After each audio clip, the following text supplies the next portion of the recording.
Three phase लोको में main कंप्रेसरों का कार्य न करना।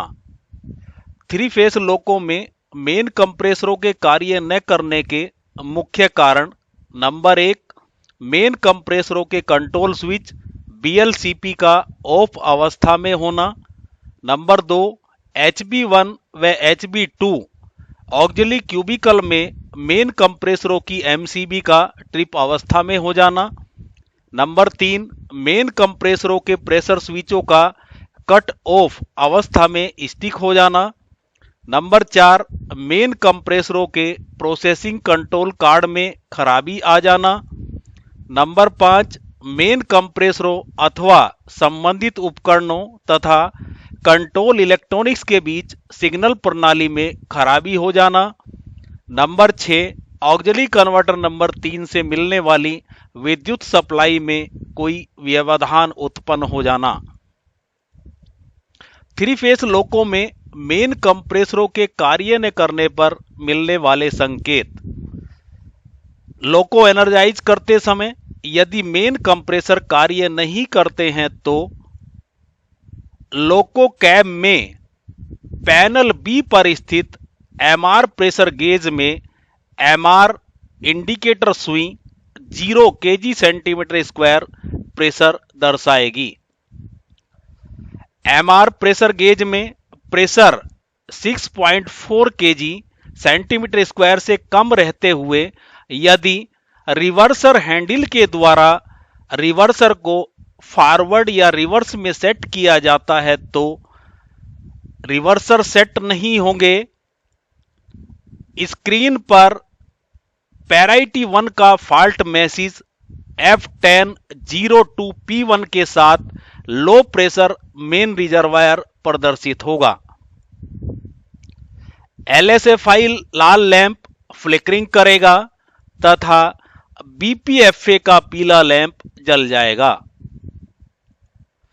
यदि चलती गाड़ी में मेन कंप्रेसर कार्य करना बंद कर दे तो एमआर प्रेशर धीरे धीरे कम होगा तथा इस स्थिति में पैनल बी पर स्थित एमआर प्रेशर गेज भी प्रेशर कम होने के अनुसार निर्धारित मात्रा से कम प्रेशर दर्शाएगी। चलती गाड़ी में मेन कंप्रेसर कार्य न करने के कारण यदि MR pressure 6.4 kg centimetre square से कम हो जाता है तो यदि उस समय थ्रोटल से ट्रैक्टिव अथवा ब्रेकिंग एफर्ट लिया गया है तो ट्रैक्टिव अथवा ब्रेकिंग एफर्ट स्वतः 0 हो जाएगा तथा टीबी मीटर की सुई 0 पर आ जाएगी।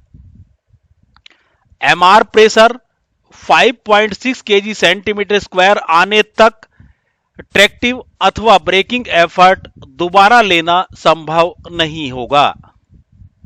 यदि MR pressure 5.6 kg centimetre square से कम हो जाता है तो स्क्रीन पर फॉल्ट मैसेज F10-02P1 के साथ लो प्रेशर मेन रिजर्वायर प्रदर्शित होगा। LSFI लाल लैंप फ्लिकरिंग करेगा तथा BPFA पीला लैंप जल जाएगा। थ्री फेस लोको में मेन कंप्रेसरों के कार्य न करने पर कार्यवाही: पैनल ए पर स्थित BLCP स्विच का ऑटो पोजीशन पर होना सुनिश्चित करें। यदि यह ऑटो पोजीशन पर नहीं है तो इसे ऑटो पोजीशन पर करके कंप्रेसर चलाएं। यदि यह ऑटो पोजीशन पर है तो एक बार मैनुअल मोड में रखकर कंप्रेसर चलाने की कोशिश करें। सफलता न मिलने पर मेन कंप्रेसरों की एमसीबी 47.1/1 HB1 व 47.1/2 HB2 में जांच करें। यदि यह एमसीबी ट्रिप है तो नियमानुसार रिसेट करके मेन कंप्रेसरों को चलाएं। यदि मेन कंप्रेसरों की एमसीबी नॉर्मल अवस्था में है तो एक बार वीसीबी खोलकर MCB 47.1/1 HB1 में तथा 47.1/2 HB2 में ऑफ करके ऑन करें तथा VCB बंद करके मेन कंप्रेसर चलाने की कोशिश करें। सफलता न मिलने पर मशीन रूम में ऑक्सिलरी रिजर्वायर के पास स्थित मेन कंप्रेसर 1 व मेन कंप्रेसर 2 के प्रेशर स्विच 172.2 व 172.3 को टेप करके मेन कंप्रेसर चलाने की कोशिश करें। सफलता न मिलने पर ऑक्सिलरी कन्वर्टर की कंट्रोल MCB 127.22/3 SB2 में नियमानुसार ट्रिप कराकर ऑक्सिलरी कन्वर्टर नंबर 3 को आइसोलेट करें तथा लोड शेयरिंग प्रोसीजर के माध्यम से मेन कंप्रेसरों को चलाने की कोशिश करें। सफलता न मिलने पर एक बार VCB खोलकर पेंटो झुकाकर नियमानुसार BL की चाबी के द्वारा मेन कंट्रोल इलेक्ट्रॉनिक्स को ऑफ करके ऑन करें तथा नियमानुसार लोको को एनर्जाइज करके मेन कंप्रेसरों को चलाने की कोशिश करें। सफलता न मिलने पर एक बार रियर कैब से लोको एनर्जाइज करके मेन कंप्रेसरों को चलाने की कोशिश करें।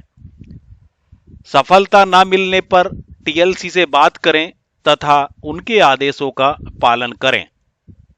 नोट: आजकल कुछ लोकों में मेन कंप्रेसर सर्किट में मॉडिफिकेशन किया गया है तथा एक स्विच ECPSW SB1 में लगाया गया है। मेन कंप्रेसर ना चलने की स्थिति में एक बार ECPSW स्विच को पोजीशन बदलकर मेन कंप्रेसरों को चलाने की कोशिश अवश्य करें। धन्यवाद।